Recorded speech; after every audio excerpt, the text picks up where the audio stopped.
When the Night Comes Out presents The Hive, Part 14.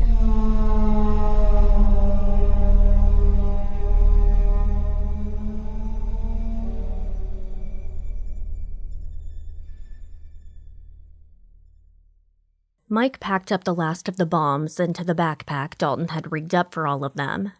He hefted his rifle, but also managed to balance the flamethrower the madman had somehow rigged too. He just hoped that when he depressed the trigger, the flames would shoot forward and not just blow him to smithereens. Once that was done, he turned around to see the rest of his people, including Reg, ready for his command. "Dalton, thank you for helping us with this," he said. "I would never have been able to produce flamethrowers and bombs like this. I know you did a lot of bad up top, but down here, you may have just saved Hive City." Dalton's face was serious and hard, and he just nodded. "The creatures are attacking our friends and family in the admin building," Mike said. "We have to save them. Let's get it done." Without further word, they moved as one, almost like the creatures. At first, they moved at a light jog.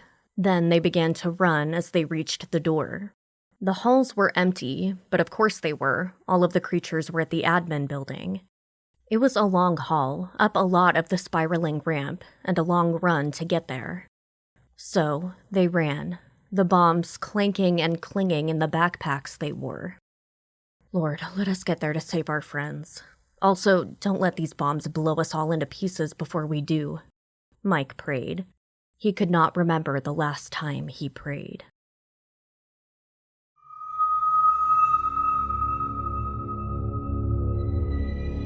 Alvin Winston stood at the window and looked out over Hive City proper. He had been working here for years, and he had never been more afraid than he was right then and there.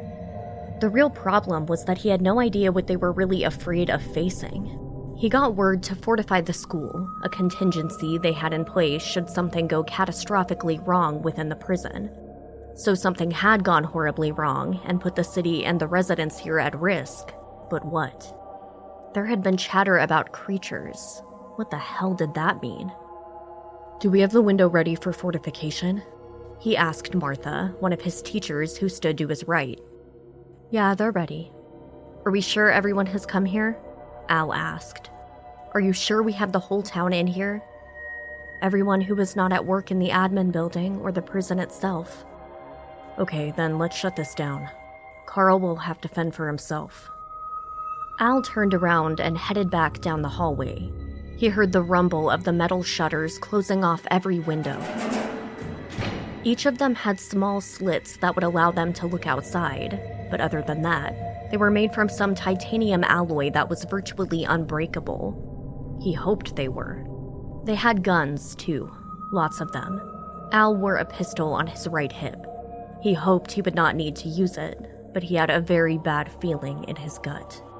Up ahead was the gymnasium. This was where the entire student body and everyone from Hive City was right now. There were more guns there. Even some of the kids were trained how to use them. What he felt was fear inside his stomach. What were they going to do? What was about to hit them? What was happening within the hive?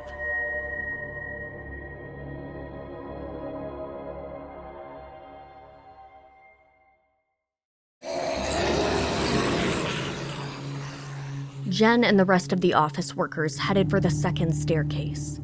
Behind them, the creatures were still plucking random individuals and either ripping their throats out or just biting them. A few times, when Jen turned around to see them pursuing and noticed a few of those who had their throats ripped out were now crawling along the ceiling.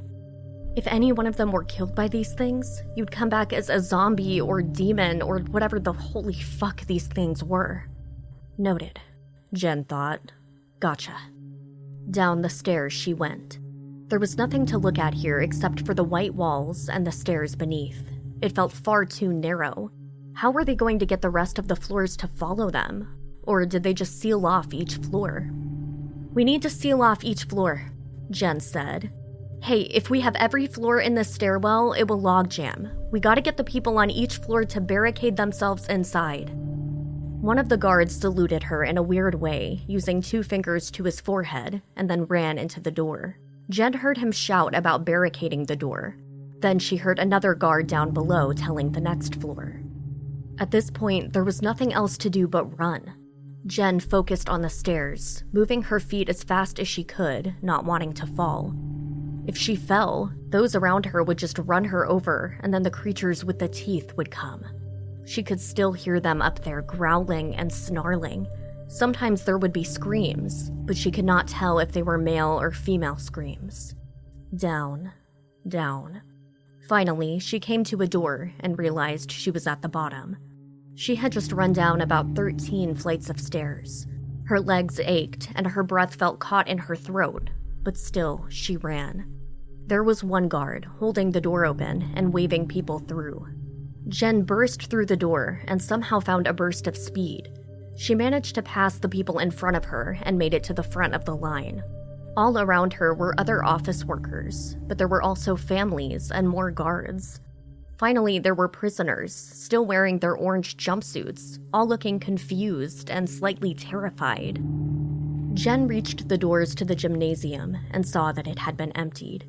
It was just slightly less than a football field in length, but with only 4 doors. There were no windows. They could seal those doors if they could get the creatures to stream into this area. Someone was going to have to run in there with the creatures. The thought rocketed through Jen's head as she leaned against the wall, panting, trying to catch her breath. She was not cut out for all of this running. She jogged every day around Hive City, but also on the treadmill, but it was far different when you were filled with fear and basically running in a panic. Who was going to run into the gym? Jen had no idea, but hoped someone would understand the need here. One step at a time, she thought.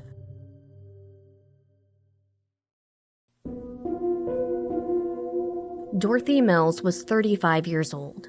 She had lived in Hive City, working as an administrative assistant at first, and then becoming a manager, working with the mining operations over the years. How many years? She had been here for 6 years now. As of 5 minutes ago, things had been great. Now, her life was over. Although she was in good shape and knew how to fire a weapon, there had been far too many creatures all over the place. They crawled up the walls and across the ceiling like spiders or roaches. Dorothy had shot as many as she could, but when the others were overrun and started to bolt for the break room, she ran too. Then she had caught her foot on a torn spot in the rug and fallen. Her gun went spinning away and out of her reach. Dorothy had a moment to feel sure she was going to get to her feet and run. But then, something fell from the ceiling and landed on her back. She screamed, but there was nothing she could do before the thing's teeth buried themselves into her shoulder. Then the thing was gone from her back, and Dorothy was left alone. The pain was excruciating, and it filled her entire body. She felt blood running down her back and across her chest. There was an intense burning in the spot on her shoulder where the thing had bitten her. Dorothy Mills was 35 years old when the world changed around her, and she was bitten, infected, and turned into one of the creatures. She managed to get into a seated position and felt her body shaking. Her mind slipped away, and before it was entirely gone, she had a moment to think of her mom, who was in her 60s and still alive on the surface. The woman who had not wanted Dorothy to take this job far beneath the ground. The job she had grown to love, thrived in, and the life she had gotten used to with its artificial suns and painted skies on rocks. Then, whatever Dorothy had been was gone and replaced with the hive mind of the creatures around her. Her consciousness was assimilated, becoming one with the rest of them. All of her knowledge of the hive had been absorbed. One of the people Dorothy regularly interacted with was Carl, the guard at the gate. She also knew many people within Hive City and knew that the school was the place where everyone in Hive City was to run when there was a crisis. There were people there now. They were not trained like the guards. There was just one guard at the gate. It was practically undefended. About 100 of her fellow creatures all stopped, cocked their heads to the side. They were processing. All of the creatures paused for a fraction of a moment. Then, most of them continued their pursuit of the office workers below them. "Go," the command came from many. "Go and attack the gate, enter the city, attack the school, take them all and grow their numbers." Dorothy, her memories now part of the group, her personality gone and subsumed by the creatures around her, turned and ran back toward the office where the others had come pouring in. She jumped out the window like a high diver making a dive and grabbed the side of the building. Head down, she scrambled down the building. Behind her, she heard the others following her, their teeth bulging from their mouths and snarling and grunting. It was time to take the gate. Time to take Hive City.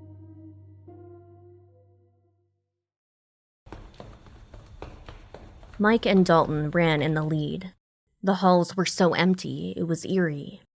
Up ahead, far above them, there was the sound of combat and destruction. People were dying, and Mike knew that there were people who he had worked with for years who had been turned or were devoured and torn apart.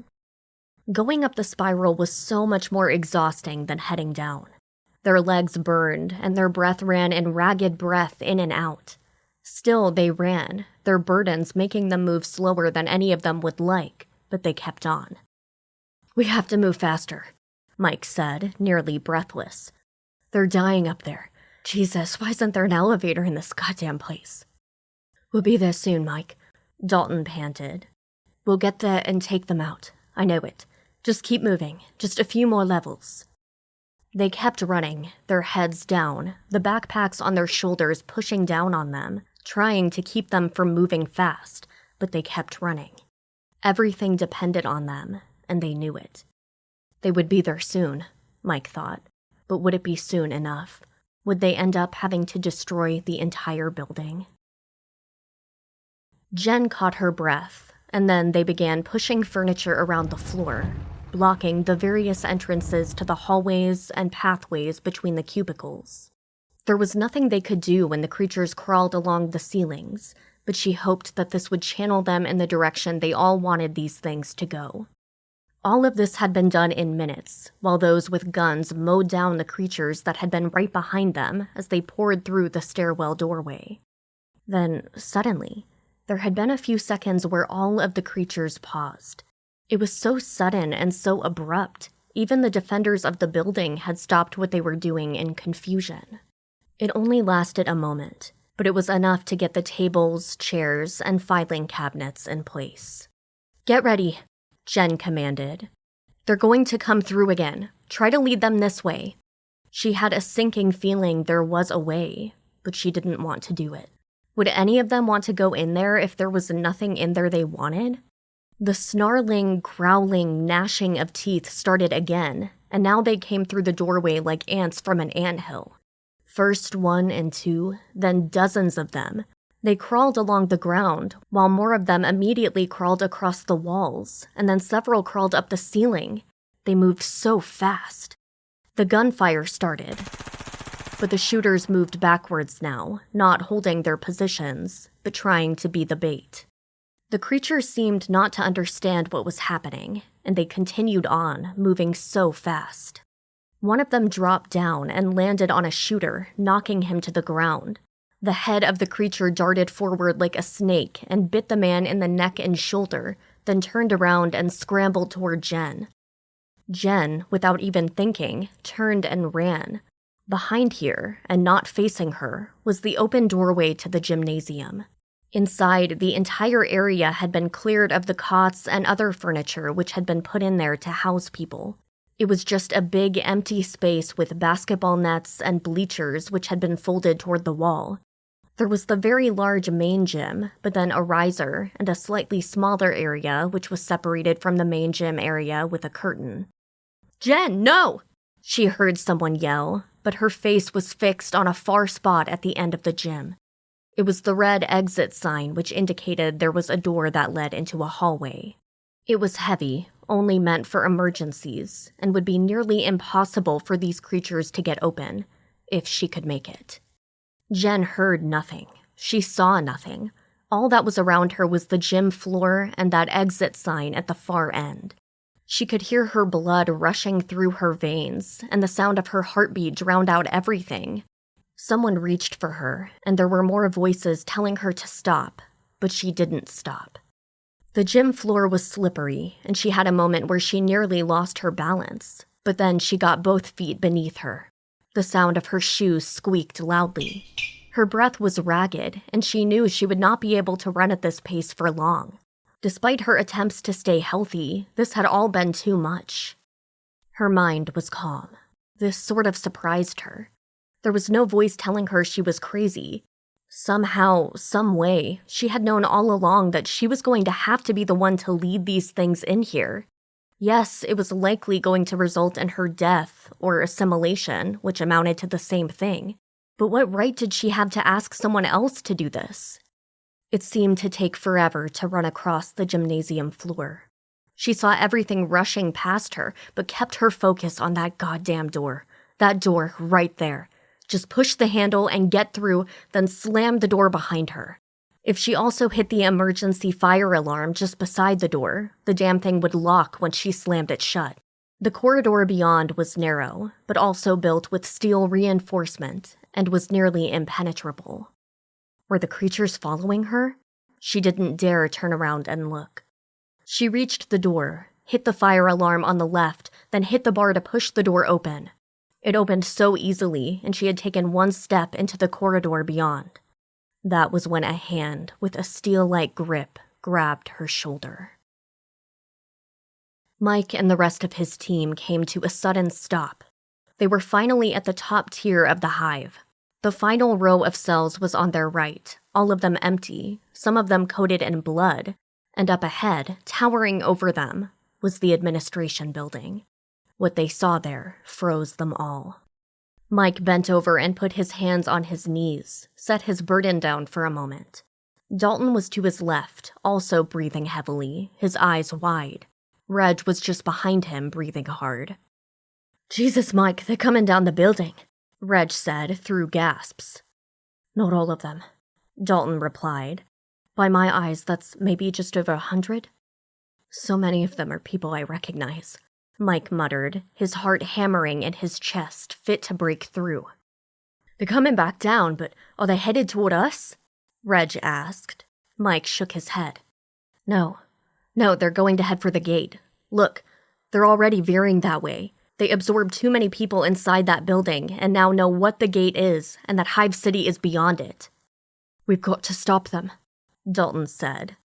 "Mike, can you get on that radio of yours and see if you can find out what's happening in that building? If only 100 or so are headed toward the gate, then what have they done to the rest of them?" Mike slapped his forehead. "I should have thought of that." He keyed the microphone. "Hello? This is Kettinger. Anyone in there? Come back. We're back, and with weapons. What's happening inside the administration building? We see the creatures heading for the gate." There was a crackling on the mic for a moment, and then a voice came on. Mike didn't recognize it because the man on the other side was out of breath, and there was noise in the background. Shouting, and something that sounded like animals snarling and biting. Mike, we're herding them into the gym. Jesus, Mike, Jen's in there."